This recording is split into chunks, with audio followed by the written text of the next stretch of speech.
Good morning, everyone. I do want to share with you part two of my video about diabetes. So if you haven't watched part one, please go back and watch that one. It will tell you a little bit about me, why I think I'm qualified to talk to you about diabetes, because I firmly believe that half the battle is experience. So I have a lot of experience with diabetes. I've treated diabetes for many, many years with conventional medications, and I have experience with alternative medications as well, or should I say alternative remedies. So I do want to highlight that. So please continue watching this video, and we'll dive right into what diabetes really is and how you can control it better. Welcome to our paradise where dreams come alive. Hand in hand we'll soar like eagles in the sky. Every little moment. So what is diabetes? Well, to understand that, let's discuss our bodies first of all. In our bodies, we have glands and organs that promote what we call homeostasis. Now, that is just a fancy word of saying regulating or balancing certain chemicals and aspects of our body, right? Our body is working hard to provide a balance within a certain limit, okay? And all of our bodies have these built-in regulators that regulate hormones, vitamins, minerals, electrolytes, and other hosts of other chemical processes, okay? Even the chemistry in our brains. Now, let's think of it this way. We have positive and we have negative charged atoms or ions within our bodies, okay? Now imagine, if you will, that we are like batteries, okay? Every battery has a negative and a positive, okay? And our bodies are mostly just electrical components. It really is. It's made up of energy. Our bodies are made up of atomic matter, which is energy, okay? Now, our components are negatively or positively charged. For example, potassium, sodium, calcium, and magnesium are positively charged, whereas chloride, bicarbonate, sulfate, and phosphate are negatively charged. Now, the body uses these different glands and organs to regulate these electrolytes. For example, where salt is, water will follow. You know, you may have heard that saying, you may not, this may be new for you, but salt follows water. Water follows salt. So water is naturally attracted to salt. Now the water's molecular structure, the positive sides are attracted to the salt's negatively charged chloride ions or sides, and the water's molecules that are negatively charged are attracted to salt's positively charged sodium ions. Now let's break this down into easier terms for you to understand. Okay, who of you have played around with magnets? Okay, I'm sure most of you have, or heard of them at least. So you have two magnets. On each of the magnets, there's a North Pole and a South Pole, okay? And so there's two sides to every magnet. So when you line up the North Pole and with the North Pole of another magnet, it repels, okay? It will push it apart. It will not come together, okay? The same way is if you put a South Pole with the South Pole of another one, it will repel. It will not attract. However, if you flip it over and have the North and the South poles together, it's automatically attracted, right? And it's hard to pull them apart. You can feel that force there of these magnets, right? It's natural. So that's how our bodies work at regulating all these different chemical processes and reactions in our body to provide homeostasis or provide a balance. Now, a few of the organs, first of all, a few of the glands of our body. Now, this is just a few. We have the pituitary gland, the thyroid, and the adrenal glands. It's one of the most main components. I think there's 9 glands in all in our bodies. So these are just 3 of the primary ones. Now, some of the organs, they help regulate the body. Now remember, this is just a few of the organs. There's a lot of organs in the body, but this is just a few that help regulate the processes in the body. And they are the pancreas, the liver, the spleen, and the kidneys. Okay? Now, again, this is just a few. Now, these glands and organs work together to create a balance in our bodies. Now, when the body is exposed to an excess of one component for an extended period of time, it can cause damage to the body. And with repeated exposure to that excess can result in permanent damage. Okay, so the body is wonderfully made, however. And even with a proper diet, exercise, and certain natural remedies, the body can reduce the damage that has been done. And in some cases can completely reverse everything that's been done, but that is rare. But it has happened. You can call it a miracle if you want, but it does happen. But the fact is, our body is miraculously made. It really is. It's a miracle made in action. Okay, so so in the case of diabetes, the body is subjected to too much sugar for a prolonged period of time, and the sugar is stored in the liver as glycogen, because you have glycogen storage in your liver, and you have sugar stored in your adipose tissues or fat. Okay, all throughout your body. Over time, this can lead to damage to the pancreas because it is overworked. It can cause damage to the kidneys, leading to kidney failure. Another component of diabetes is hardening and plaque buildup of the arteries. So all that can result from uncontrolled diabetes. Okay, because there's too much sugar in your blood, it can also create electrolyte and other chemical imbalances. Remember, all these things play in harmony. When one's high, the other one's low. And so your body is trying always to bring this balance back. So one's high, one's low. So if you have a high amount of sugar, something else is low, right? So you're constantly exposing yourself to this sugar, and you're damaging your body. Now, because there's too much sugar in your blood, it can also lead to cancers. Many of the cancers we see today are contributing factors from poorly controlled diabetes and other health conditions. Okay. Now, don't think for a minute that you are safe just because you're drinking diet sodas. Okay, I'm gonna bring this up real quick because even in diet sodas, they have what is called alcohol sugars. Okay, there's saccharin and aspartame and so forth. So those are artificial sweeteners. Okay.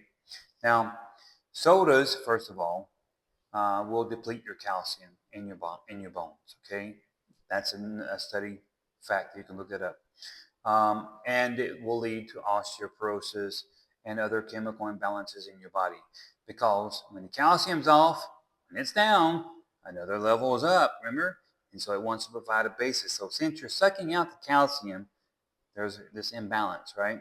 And your body is having a hard time struggling to maintain that because you're drinking the soda, which continually makes it worse, right? Okay, and it also decreases your body's ability to control blood sugar. Okay, let's go into another one. Remember, the body is always trying to maintain that homeostasis or that balance within certain limits. Now, something else you need to know too is with diet sodas is that when you taste it, it tastes sweet, does it not? Now, the alcohol sugars affect your body the same way as sugars. How is that, you may wonder? Well, think about it this way. It doesn't have sugar, right? So it doesn't raise necessarily your blood sugar, but how does it affect you the same way? Well, think about this. Food for thought, something for you to think about. Just because it doesn't have sugar in it doesn't mean it's not tasting sweet. That's what artificial sweeteners do. It confuses your body into thinking that it's sweet. And when it enters your mouth, it tastes sweet to your tongue, right? And because of that, it tastes sweet. Your body is preparing to react to sugar. So it releases more insulin into your body. There again, that's a precursor for diabetes because you're releasing this insulin thinking that it was going to be sugar when it gets to the stomach.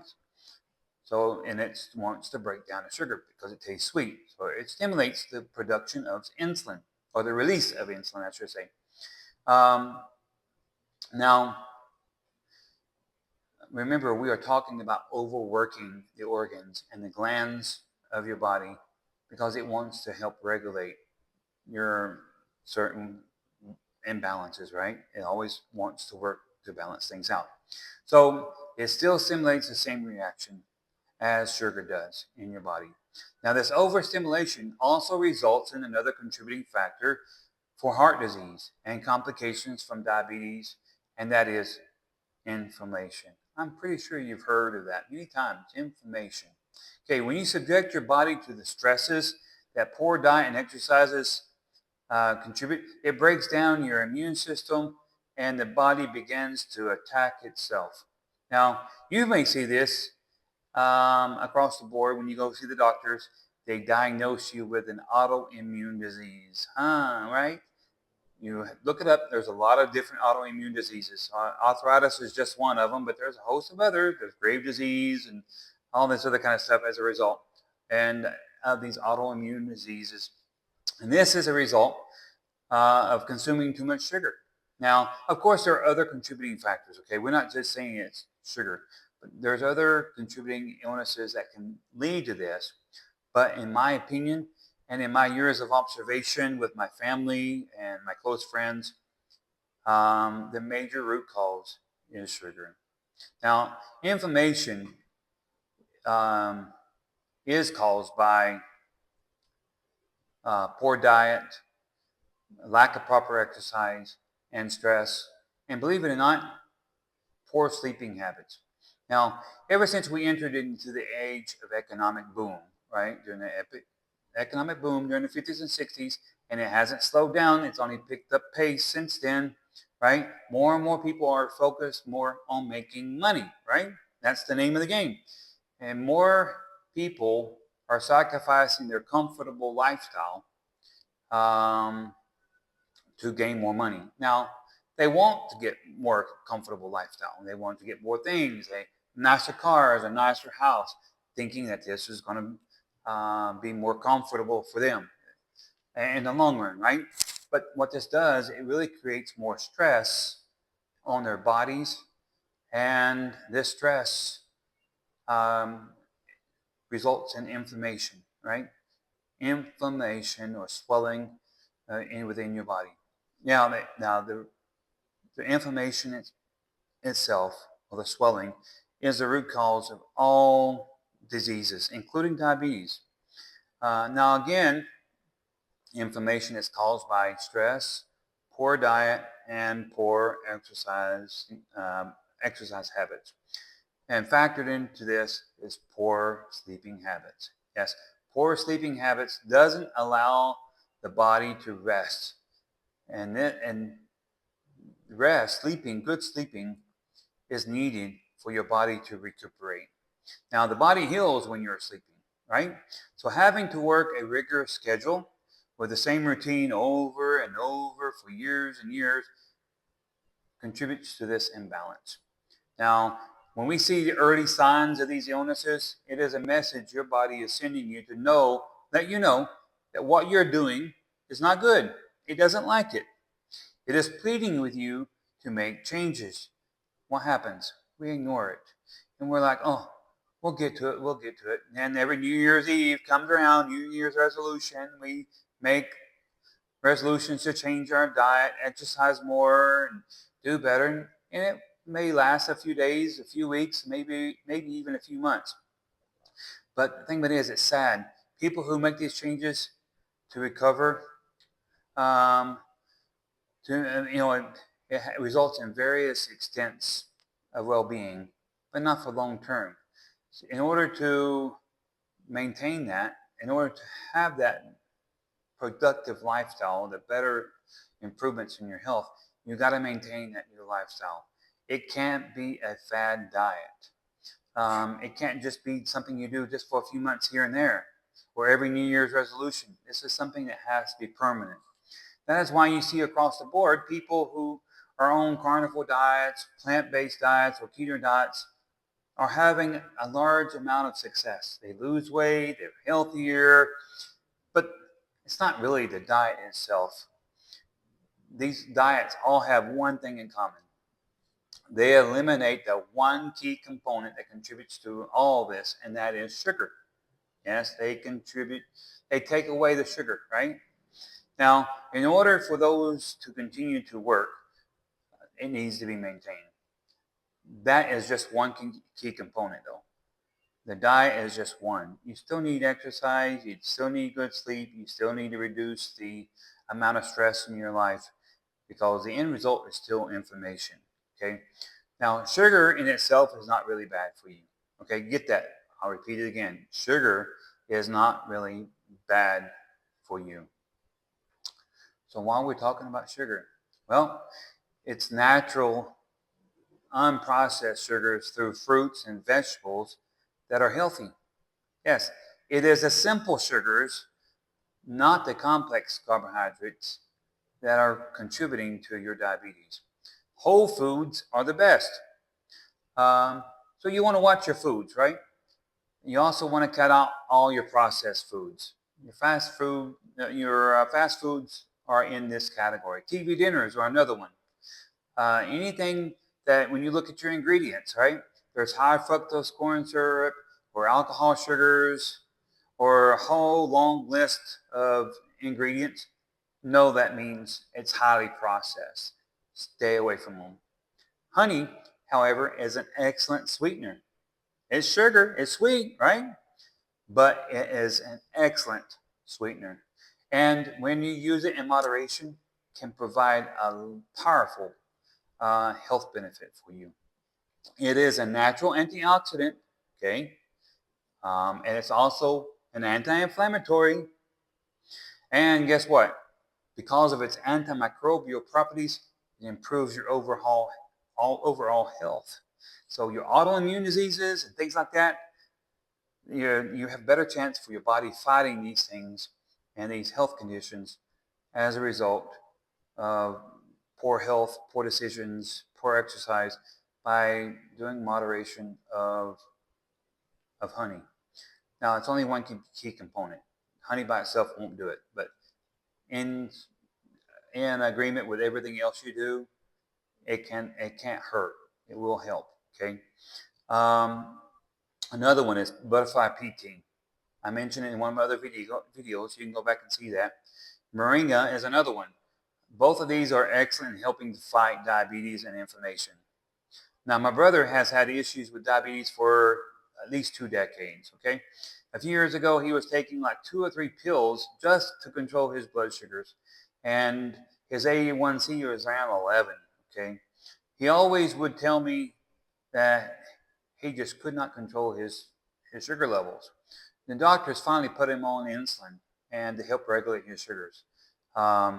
He struggled a lot with his sugar being high or low, and for years he struggled.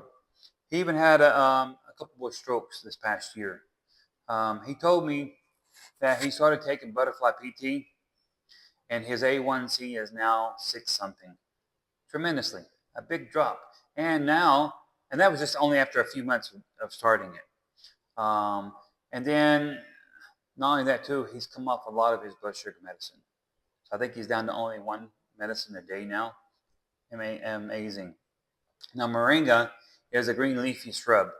It grows abundantly here in the Philippines. Now, you can still get it in a powder form, and you can buy it in leaves and so forth in America as well. You just have to shop at more of the Asian stores and whatnot, but it's more readily available in powder. Now, moringa is called a miracle plant because it it is a warehouse, or should I say a powerhouse of health, full of health benefits. It can be used in soups, smoothies, sauces, and a host of other dishes. Look it up. I assure you, you'll be amazed at what you can do with that. Now, I want to add here, I'm not endorsing or diagnosing your particular condition, and in no way am I providing you medical advice, nor am I saying for you not to get professional medical advice from your doctor. Okay, I'm just posting this video so you can be your own best advocate. Okay, I want to give you something to think about, and more importantly, take everything, even what the doctors tell you, with a grain of salt. Okay, doctors and pharmaceutical companies don't have all the answers. That's why they call it a practice. And at the end of the day, no one can care for you better than you can care for yourself. You know your body, you know how you feel, and you will be the best judge to know what works and doesn't work for you. And something else I want you to think about. Doctors don't have the time, nor do they have, nor do the dietitians that they refer you to have the time to tell you everything that I have said in this video. Okay, most of the time they will give you information you can read on your own, or tell you certain websites to go to, but ultimately they'll tell you to do your own research. Now, even what I've touched here in this video is only touching the surface. I mean, there is so much more information we can go over and discuss, and so many more things that leading a natural, using natural remedies in your life can benefit you. And so we'll discuss that more in later videos. But thank you for watching. Remember, guys, life is short. You want to make the best of it. So now listen to your body and make these choices. Now, please share your expressions, share your comments. What has helped you? What did you find beneficial? Even tell me about your medical background and your history with your own doctors. Have they been able to help you out? And please like and subscribe. I hope you like this content, and I plan on using it again in the future videos. Like I said, I want to touch on other topics that I really care about. So that's why I made a lot of changes here and moved to the Philippines, is for my own personal health as well. So maybe this will be an inspiration for you. So anyway, guys, thank you for watching again. And I'll see you in the next video.